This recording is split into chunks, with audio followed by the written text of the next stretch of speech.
23 साल की लड़की ने लड्डू गोपाल संग लिए 7 फेरे। ढोल नगाड़े के साथ ग्वालियर पहुंची लड्डू गोपाल की बारात। धूमधाम से हुई भगवान और भक्त की शादी। 7 फेरों के बाद लड़की के पिता ने लड्डू गोपाल के साथ विदा की अपनी बेटी। लड्डू गोपाल संग अपने ससुराल पहुंची दुल्हन। बारात में शामिल लोगों की फटी रह गई आंखें। लड़की के घर आई भगवान की बारात। दूल्हा बने कन्हैया। ग्वालियर की शिवानी ने धूमधाम से रचाई शादी। आप भी हैं लड्डू गोपाल के भक्त तो हो जाएंगे हैरान।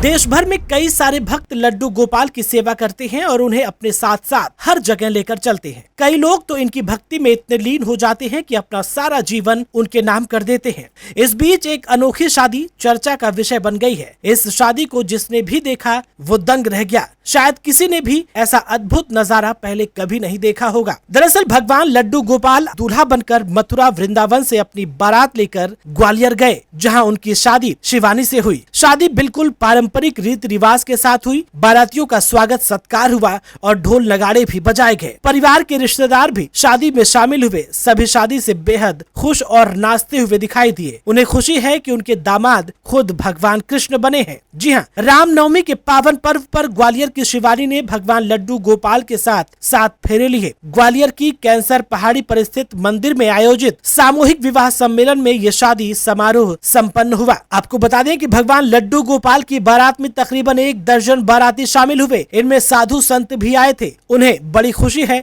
कि भगवान लड्डू गोपाल की बारात में वो बाराती बनकर पहुंचे हैं। शादी के बाद लड्डू गोपाल दुल्हन को अपने साथ वृंदावन के एक आश्रम में लेकर के पहुंचे। 7 फेरे की रस्म के बाद गुरुवार सुबह शिवानी की विदाई हुई। विदाई के बाद शिवानी अपने ससुराल मथुरा वृंदावन के लिए रवाना हो गयी। बाराती इस शादी की तुलना मीराबाई के प्रेम के समान कर रहे हैं। उनका कहना है कि आपने मीराबाई के प्रेम के बारे में सुना होगा, लेकिन कलयुग में भी शिवानी मीराबाई जैसी ही है। उन्होंने अपना सारा जीवन भगवान लड्डू गोपाल के नाम कर दिया है। हालांकि इससे पहले शिवानी मथुरा वृंदावन में संतों के पास गई थी और उन्होंने इस विवाह की बात उनके सामने रखी थी, तो संतों ने उन्हें विवाह करने से रोका था। लेकिन शिवानी ठान चुकी थी कि उन्हें तो अपना सारा जीवन भगवान कृष्ण के नाम करना है। इसलिए उन्होंने रामनवमी के पावन अवसर पर पूरे रीति रिवाज के साथ अपने जीवन की डोर हमेशा हमेशा के लिए भगवान श्री लड्डू गोपाल के हाथों में सौंप दी। ये सपना शिवानी ने बहुत पहले देखा था, जो आज साकार हो गया है। शादी की रस्में बड़े उल्लास और हर्ष के साथ निभाई गयी। शिवानी के कुछ रिश्तेदार तो बहुत खुश हैं, लेकिन कुछ रिश्तेदारों को इस शादी से आपत्ति भी है। उनके सगे ताऊ और भैया भाभी इस शादी समारोह में शामिल नहीं हुए। हालांकि उनके अधिकतर रिश्तेदार इस अनोखे शादी समारोह में शामिल होकर दूल्हा दुल्हन को आशीर्वाद देने पहुंचे। हालांकि इस शादी के महत्व को वही समझ सकता है जो लड्डू गोपाल का भक्त हो, जो अपना पूरा जीवन लड्डू गोपाल को समर्पित करना चाहता हो। वेल, इस शादी को लेकर के आपकी क्या राय है? कमेंट बॉक्स में हमें जरूर बताएं। इस वीडियो में फिलहाल इतना ही।